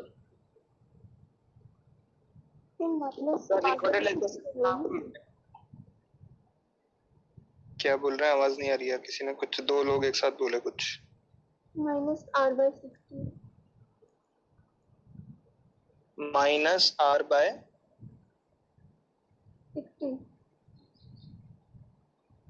r/60 sir. देख लेते हैं एक बार सॉल्व करके, मुझे एग्जैक्टली आइडिया नहीं है कितना है। रिकॉर्डेड कहाँ मिलेगा सर? रिकॉर्डेड कहाँ मिलेगा यार? आप लोगों के पोर्टल पे आता है रिकॉर्डेड लेक्चर, हर चैप्टर का जो आपके क्लास में चल रहा है उसके रिकॉर्डेड लेक्चर भी अपलोड किए जाते हैं साथ में आपके पोर्टल पर, जो भी आपका पोर्टल लॉगिन आईडी व पासवर्ड होगा ना आपके पास। Sir 3R/60। पता नहीं यार, आंसर देख लेते हैं एक बार सॉल्व करके। यहाँ पर आपको सेंटर ऑफ मास लोकेट करना है बेसिकली, तो YCM वही तरीका है अपना, प्लस सिग्मा और माइनस सिग्मा कर दें आप, एक बार प्लस सिग्मा कर दें, एक बार माइनस सिग्मा कर दें। तो YCM अगर आप यहाँ पे लोकेट करेंगे तो M1Y1 plus M2Y2 divided by M1 plus M2। तो M1 का वैल्यू अगर अपन यहाँ पर देखेंगे तो बेसिकली यहाँ पर प्लस सिग्मा किया तो कैपिटल R रेडियस का एक कंप्लीट डिस्क अपीयर हो गया, और माइनस सिग्मा किया तो R/4 रेडियस का एक नेगेटिव मास वाला डिस्क आपके पास यहाँ पे अपीयर हुआ है।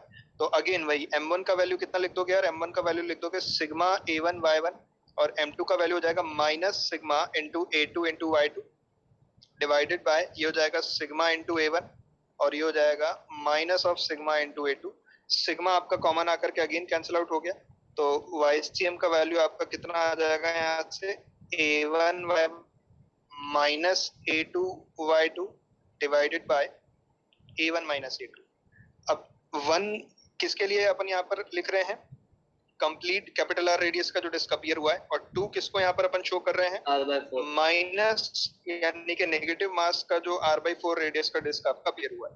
तो A1 हो जाएगा आपका पाई R स्क्वायर, और उसके सेंटर का लोकेशन यानी कि जो कंप्लीट डिस्क अपीयर हुआ है आपके कैपिटल R रेडियस का, उसका तो ओरिजिन पे ही सेंटर लाई करेगा, तो उसके सेंटर का location pi coordinate 0 minus A2 हो जाएगा आपका पाई इंटू R/4 का स्क्वायर, और इंटू उसके सेंटर ऑफ मास का लोकेशन कोई बताएगा कि मेरे को क्या होगा?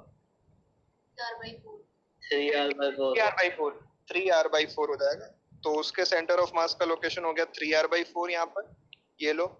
और फिर उसके बाद डिनोमिनेटर में तो आपको सिर्फ और सिर्फ एरियाज को माइनस करके लिखना है, तो वो हो जाएगा पाई R square minus pi into R/4 का होल स्क्वायर। ये यहाँ से जो आपको आंसर मिले वही तो माइनस R/20 तो माइनस R/20।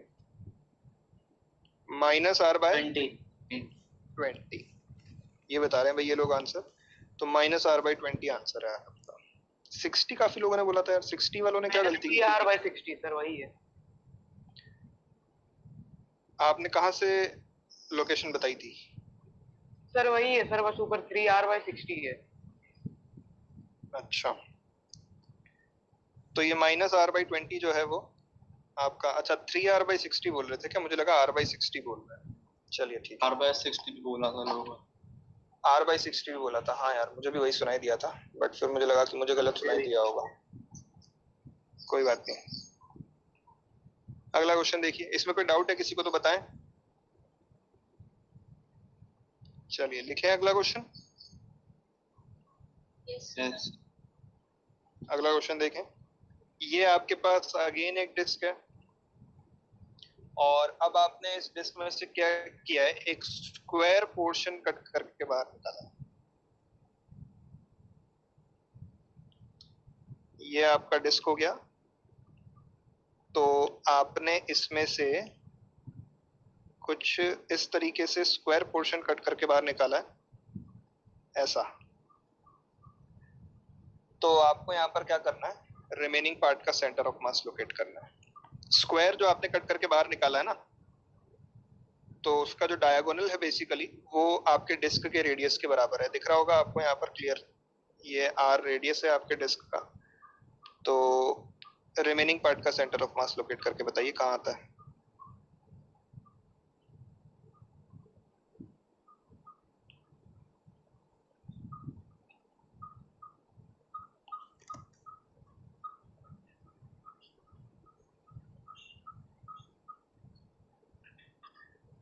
करंट रहे सभी लोग।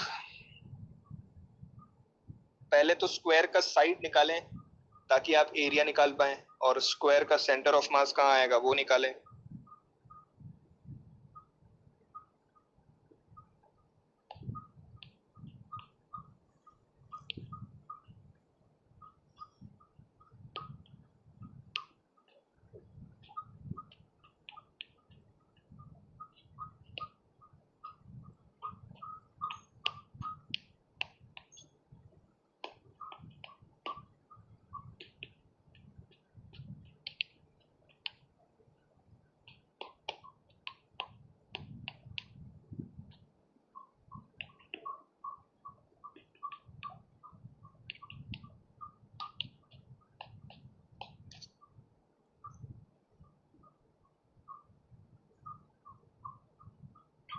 तो यहाँ पर कौन सी एक्सिस पे लाई करेगा centre of mass? Y axis.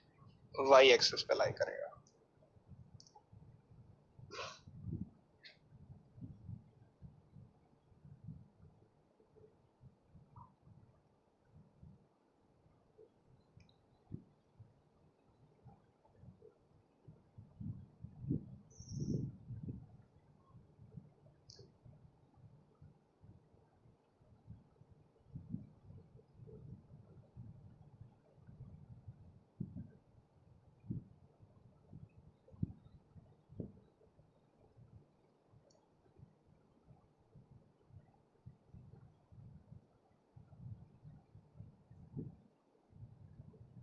Sir minus r square upon 2 into 2 pi minus 1।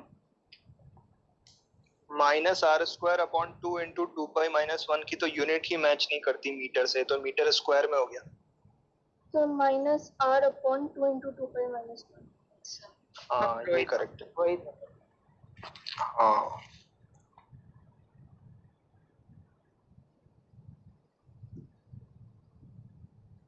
कि लोग भी ट्राई कर लें, 1-2 मिनट का टाइम और ले सकते हैं, सभी का आंसर आना चाहिए। माइनस आर बाय 2 गलत है यार, इन लोगों ने जो पहले बोला वो सही है। माइनस आर बाई 2 तो कैसे आ सर जाएगा? क्या बोला था सर? इन्होंने बोला है r upon 2 into 2 pi minus 1 y axis पे ओ से नीचे की ओर, मतलब नेगेटिव वाई एक्सिस पे। भाई माइनस साइन आने का सिर्फ इतना सा मतलब होता है कि सेंटर ऑफ मास जो है वो वर्टिकल एक्सिस पे ओ पॉइंट से नीचे लाई कर रहा है। ये बात समझ में आती है ना आप लोगों को? नेगेटिव साइन सिर्फ आपको एक तरीके से लोकेशन शो कर रहा है, दैट्स इट, और कोई नेगेटिव साइन का सेंस नहीं है यहाँ पे।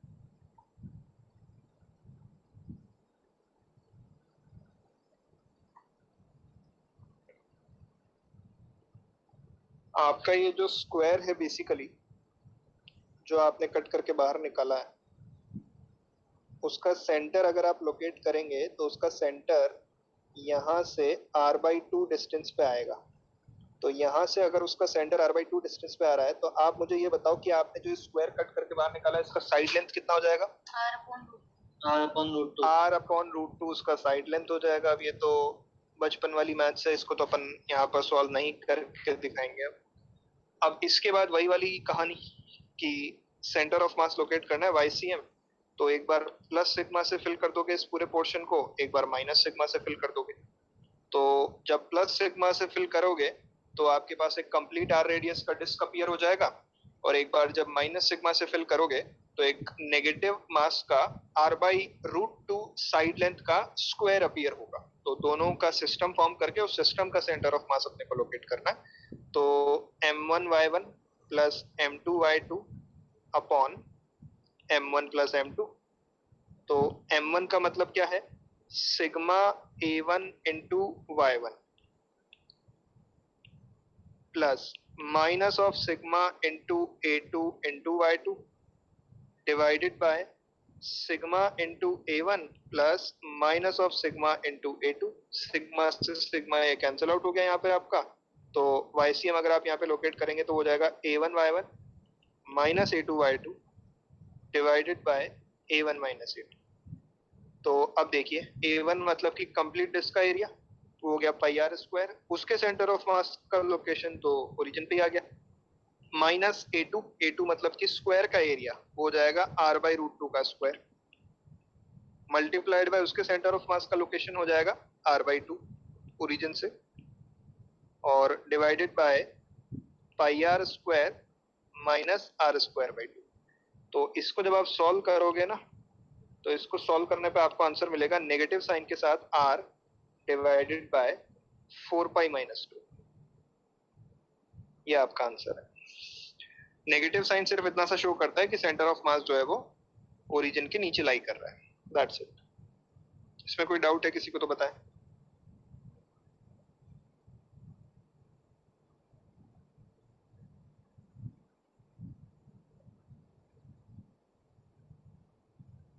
लिख लिया सभी ने?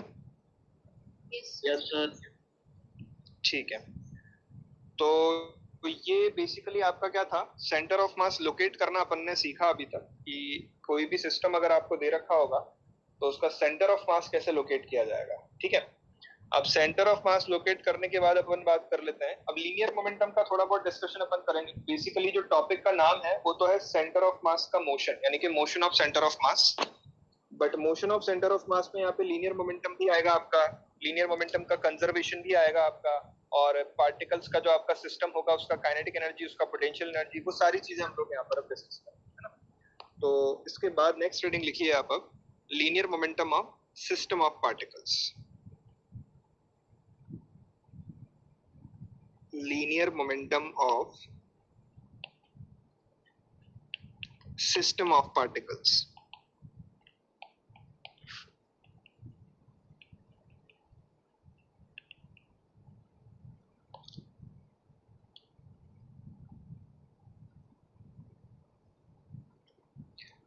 तो linear momentum of system of particles अगर अपने को लिखना है, अब आपके पास एक सिस्टम है और उस सिस्टम में आपके पास बहुत सारे पार्टिकल्स हैं, एक का मास m1 है, एक का मास m2 है, एक का मास m3 एंड सो ऑन, और सभी के पास अपने अपने वेलोसिटीज हैं v1 v2 v3 v4। तो अगर लीनियर मोमेंटम आप जानते हैं mass into velocity vector quantity होता है, तो p सिस्टम अगर आपको लिखना है तो ये क्या हो जाएगा, m1 v1 vector plus m2 v2 vector plus m3 v3 vector and so on, इस तरीके से यहाँ पर डिफाइन किया जा सकता है। तो यहाँ पर अगर अपन इसको थोड़ा सा और अच्छे से लिखने की कोशिश करें, और अच्छे से लिखने का मेरा क्या मतलब है यहाँ पर कि मैं यहाँ पे क्या करता हूँ, ये हो जाएगा m1 into dr1 vector by dt plus m2 into dr2 vector by dt plus m3 into dr3 vector by dt। मतलब कि rate of change of position vector with respect to time को ही तो आप वेलोसिटी बोलते हैं किसी भी पर्टिकुलर पार्टिकल। तो यहाँ से आप क्या करें, d ऑफ dt को तो कॉमन ले लें, और d ऑफ dt को कॉमन ले लेंगे तो ये क्या बन गया आपका, m1 r1 vector plus m2 r2 vector plus m3 r3 vector and so on. तो यहाँ से अब जो अंदर आपने इक्वेशन लिखा हुआ है ना, अंदर जो आपने इक्वेशन लिखा हुआ है उसको आप क्या करें, d of dt m1 plus m2 plus m3 से मल्टीप्लाई कर दें, मतलब जितने भी आपके सिस्टम में मासेस है ना उन सभी से मल्टीप्लाई भी करें और एक बार डिवाइड भी करें, m1 r1 vector plus m2 r2 vector and so on divided by m1 plus m2 plus m3। ये ब्रैकेट के अंदर ये वाली टर्म क्या बन गई, क्या दिख रहा है आपको, क्या बोले इसको, position of centre of mass, position of centre of mass RCM बन गया है वो, है ना। तो position of centre of mass RCM अगर वो बन गया है तो d ऑफ dt ये हो जाएगा RCM vector into m1 plus m2 plus m3 and so on. अब जानते हैं कि पार्टिकल्स के मासेस तो कांस्टेंट है, तो कांस्टेंट टर्म को तो जब भी अपन डिफरेंशिएशन में रखते हैं उसको मल्टीप्लाई में वैसा का वैसा रख सकते हैं। तो सिस्टम का लीनियर मोमेंटम अगर मैं देखूंगा ना तो ये हो जाएगा कैपिटल M टोटल यानी कि टोटल मास, और ये हो जाएगा DRCM वेक्टर बाय dt, और DRCM वेक्टर बाय dt को आप क्या लिख सकते हो, VCM लिख सकते हो यानी कि सेंटर ऑफ मास का वेलोसिटी। तो डायरेक्टली भी लिख सकता था मैं यहाँ पर कि हाँ ऐसा होता है, लेकिन ठीक है अपन ने उसको थोड़ा मैथमेटिकली डिराइव करके भी देख लिया कि हाँ ऐसा होता है। तो अगर आपके पास एक सिस्टम ऑफ पार्टिकल है और इस सिस्टम ऑफ पार्टिकल का आपको टोटल लीनियर मोमेंटम डिफाइन करना है, तो सिस्टम ऑफ पार्टिकल का टोटल लीनियर मोमेंटम होता है total mass multiplied by centre of mass का वेलोसिटी। इसीलिए सेंटर ऑफ मास हम लोग पढ़ते हैं कि बहुत सारे पार्टिकल्स हैं, अब बहुत सारे पार्टिकल्स का मोशन हमको एक साथ एनालाइज करना है तो उनको अपन एक सिस्टम बना लेते हैं और फिर उस सिस्टम का centre of mass upon locate कर देते हैं कि मतलब टोटल मास को अपन उस पर्टिकुलर पॉइंट पे जहां पे आपका सेंटर ऑफ मास लोकेट हुआ है वहां पे कंसंट्रेटेड मान सकते हैं, और फिर आप सिर्फ उस पॉइंट का मोशन ऑब्जर्व करें जहां पर आपका सेंटर ऑफ मास है, दैट्स इट। तो उससे आपको पता चल जाएगा कि वो पार्टिकल का सिस्टम किस तरीके से बिहेव कर रहा है, किस तरीके से मूव कर रहा है। समझ गए सभी लोग? यस लिख लें इसको।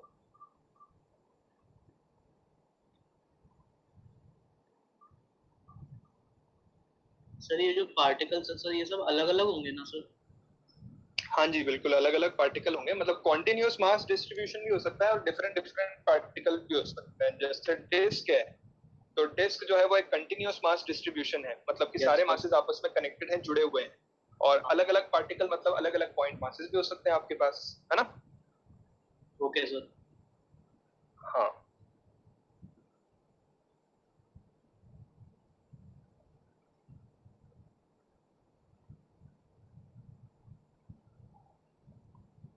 इसमें कोई डाउट है किसी को तो बताएं यहाँ तक। नहीं है तो लिखें आगे।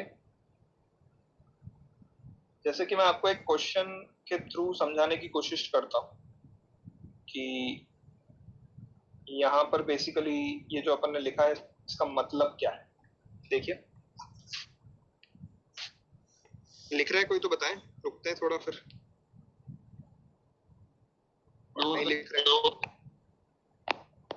लिख रहे हैं ना, लिख लिया ना मतलब सभी ने? Yes sir. ठीक है, क्वेश्चन देखिए ऐसा है, ये शायद आपके मतलब पता नहीं कुछ पुराने शीट में तो हुआ करता था, अभी शायद हटा दिया है, पता नहीं, मुझे एग्जैक्टली याद नहीं, देख लेना कहीं मिल जाए। अच्छा क्वेश्चन है ना, लिखे। ये एक आपके पास एक ट्रैक है, सर्कुलर ट्रैक, और सर्कुलर ट्रैक पे ना एक ट्रेन मूव कर रही है। ये ट्रेन है बेसिकली, और ट्रेन का लेंथ जो है वो सर्कुलर ट्रैक का जो सरकमफेरेंस है ना उसके आधे के बराबर है। ये ऐसे ट्रेन आपकी मूव कर रही है, यूनिफॉर्म ट्रेन है एक तरीके से, आप ऐसा बोल सकते हैं।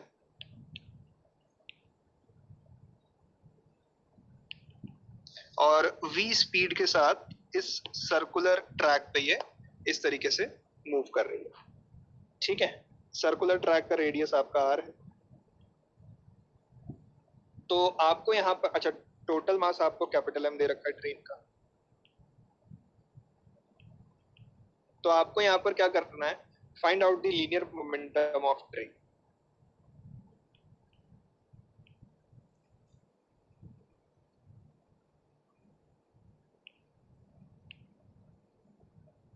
सोचिए थोड़ा क्या करना चाहिए, बताइए। ट्रेन जो है वो कांस्टेंट स्पीड v के साथ इस सर्कुलर ट्रैक का चक्कर लगा रही है, तो ट्रेन का लीनियर मोमेंटम आपको बताना है कितना है। टोटल मास कैपिटल M दे रखा है, सर्कुलर ट्रैक का रेडियस r दे रखा है। हाँ बोलिए, क्या बोल रहे हैं? सर mv ही होगा क्या? mv होगा, गलत है mv तो यार। तो हर पार्टिकल, ट्रेन जो है उसके हर पार्टिकल की या फिर बोल लीजिए हर पोर्शन की वेलोसिटी का डायरेक्शन तो अलग अलग है ना भाई। यहाँ पर अगर आपको ट्रेन को कांस्टेंट स्पीड v से चलता हुआ मानना है तो टेंजेंशियली मूव कर रहा होगा हर पोर्शन। ये वाला पोर्शन v से इधर जा रहा होगा, ये वाला पोर्शन v से ऊपर जा रहा होगा, ये वाला पोर्शन v से इधर जा रहा होगा, ऐसा होगा। हाँ यस सर। तो फिर क्या करोगे बताओ? ट्रेन का सेंटर ऑफ मास, ट्रेन का सेंटर ऑफ मास कहाँ आएगा? ट्रेन का सेंटर ऑफ मास r/2 पे आएगा। और कोई? ट्रेन आपको ऐसा नहीं लग रहा कि हाफ रिंग फॉर्म कर रही है? 2r/pi. यस सर, 2r/pi ना। ट्रेन जो है वो आधी रिंग फॉर्म कर रही है यहाँ पे, तो बेसिकली ट्रेन का सेंटर ऑफ मास जो है ना वो 2r/pi पे आएगा। अगर आप यहाँ पे ध्यान से देखेंगे ना, तो ये अगर सेंटर ऑफ मास का लोकेशन है तो सेंटर ऑफ मास जो है वो 2r/pi पे लाई करेगा, O पॉइंट से 2r/pi पे लाई करेगा। तो आप क्या करें, यहाँ पर किसी भी तरीके से ट्रेन के सेंटर ऑफ मास की वेलोसिटी निकालना है, और ट्रेन के सेंटर ऑफ मास की वेलोसिटी अगर आप निकाल रहे हैं तो आपका काम हो जाएगा। हम जानते हैं कि ट्रेन एक तरीके से सिस्टम ऑफ पार्टिकल है, तो सिस्टम ऑफ पार्टिकल का लीनियर मोमेंटम कैसे देते हो? m total into VCM। तो m टोटल तो अपने पास है, अब VCM कहीं से निकाल लाओ। VCM अगर कहीं से निकाल रहा है तो आपका काम हो जाएगा। अब देखो VCM निकालने के लिए क्या मेहनत करते हैं अपन। ट्रेन अगर इस तरीके से कांस्टेंट स्पीड v के साथ यहाँ पर रोटेट कर रही है, मतलब कि यहाँ पर सर्कुलर मोशन परफॉर्म कर रही है इस ट्रैक के अलावा, तो आप ऐसा बोल सकते हो कि ट्रेन का ओमेगा v/r के बराबर होगा। तो ट्रेन का ओमेगा v/r है, तो आप ऐसा नहीं बोल सकते कि जो आपका ये सेंटर ऑफ मास है ट्रेन का वो भी 2r/pi रेडियस के सर्कल पे सर्कुलर मोशन परफॉर्म करेगा सेम ओमेगा के साथ। सही है क्या? Yes sir. तो वो अगर सेम ओमेगा के साथ सर्कुलर मोशन परफॉर्म करेगा तो VCM is equal to RCM into omega, और RCM कितना है 2r/पाई और ओमेगा कितना है v/r। तो आपके पास यहाँ पर सेंटर ऑफ मास का वेलोसिटी आ गया 2v/पाई। तो अगर आपको लीनियर मोमेंटम लिखना था ट्रेन का, सिस्टम ऑफ पार्टिकल आप ट्रेन को मान सकते हैं, तो m इंटू 2v/पाई, तो 2mv/पाई। ये आपके इस ट्रेन का लीनियर मोमेंटम हो गया। मैग्नीट्यूड हो गया एक तरीके से, डायरेक्शन तो ऑब्वियस सी बात है बदल ही रही है, ये मैग्नीट्यूड हो गया आपका। तो इस तरीके से काम आती है चीज। अब बताएं इसमें अगर किसी को डाउट आया हो तो कुछ। तो वापस समझा सकते हो वो VCM वाला VCM वाला पार्ट वापस समझा दो भाई। मैं ऐसा बोल रहा हूँ कि ट्रेन अगर ओमेगा से रोटेट कर रही है O पॉइंट के अबाउट, तो क्या ट्रेन का सेंटर ऑफ मास भी ओमेगा से रोटेट कर रहा होगा क्या? क्योंकि जैसे जैसे ट्रेन जाएगी वैसे वैसे उसका सेंटर ऑफ मास भी घूमेगा।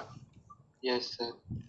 तो आपको बेसिकली सेंटर ऑफ मास का वेलोसिटी चाहिए। तो अगर कोई भी पार्टिकल सर्कुलर मोशन परफॉर्म कर रहा होता है तो उसका वेलोसिटी r ओमेगा के बराबर होता है, जिस रेडियस पे वो सर्कुलर मोशन परफॉर्म कर रहा है, मल्टी परफॉर्म कर रहा है, और ओमेगा तो उसका वही होगा जो ट्रेन का होगा, एंगुलर वेलोसिटी उसकी वही होगी जो ट्रेन की है। तो ट्रेन की एंगुलर वेलोसिटी क्या है? ट्रेन का स्पीड डिवाइडेड बाय ट्रेन जिस रेडियस के सर्कल पे मूव कर रही है वो रेडियस ओमेगा v/r है। तो यहाँ से मैंने ओमेगा रिप्लेस कर दिया, तो ट्रेन के सेंटर ऑफ मास की वेलोसिटी आ गई, तो मैंने लीनियर मोमेंटम लिख दिया m इंटू VCM से। Yes sir. ठीक है, लिख लें यहाँ तक, और यहाँ तक कोई डाउट है तो बताएं।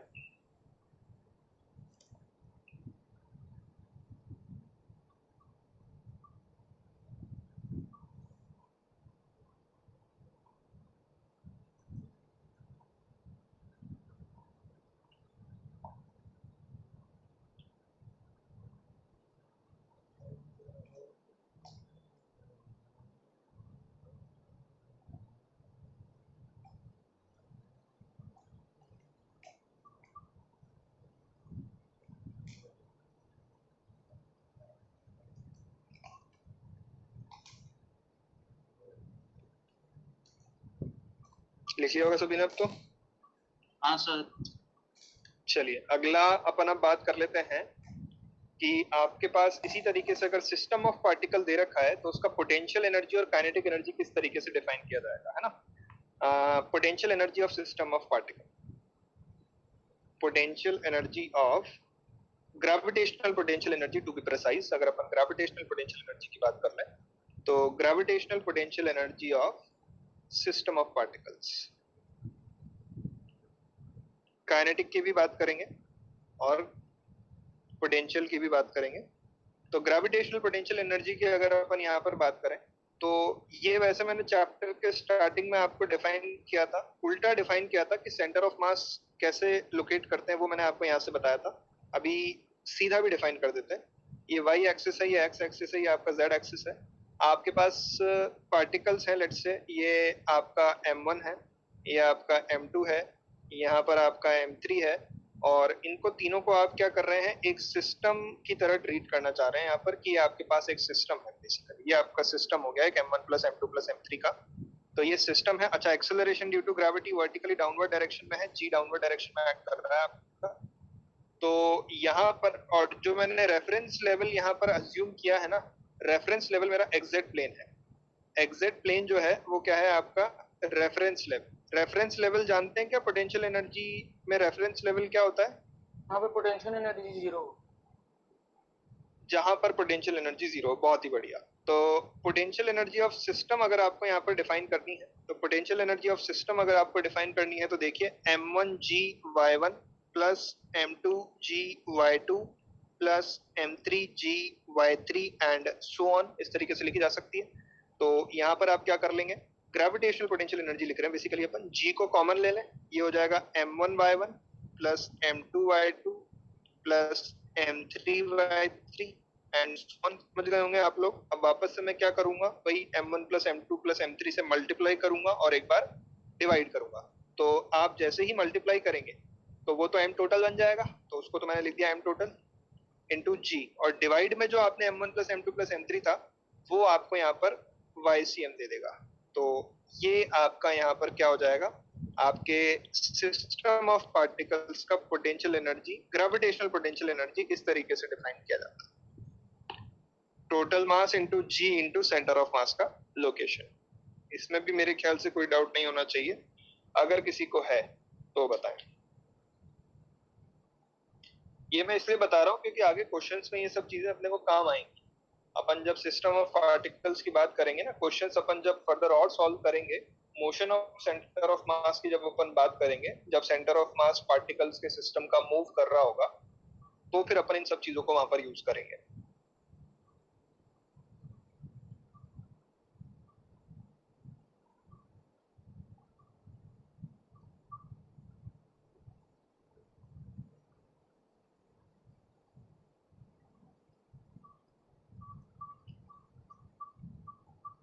लिख लिया सभी ना?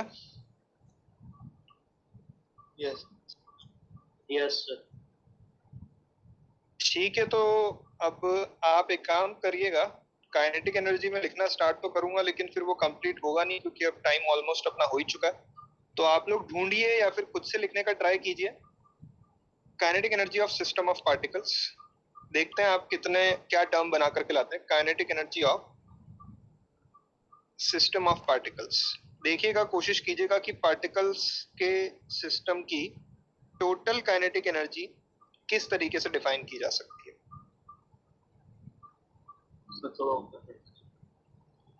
हाँ, एक मिनट, ये लो।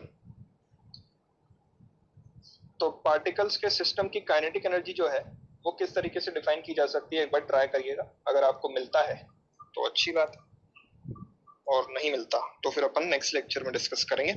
होमवर्क आपका रहेगा सेंटर ऑफ मास में एक्सरसाइज 1 पार्ट 1 एंड पार्ट 2 में section A, DPP number B4, HCV में 21 से लेकर के 30 तक सर्कुलर। ये आपका नेक्स्ट क्लास का होमवर्क है।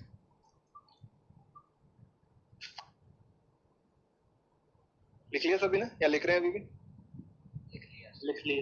लिख लिया। चलिए, okay, thank you. Okay sir, thank you sir. Thank you.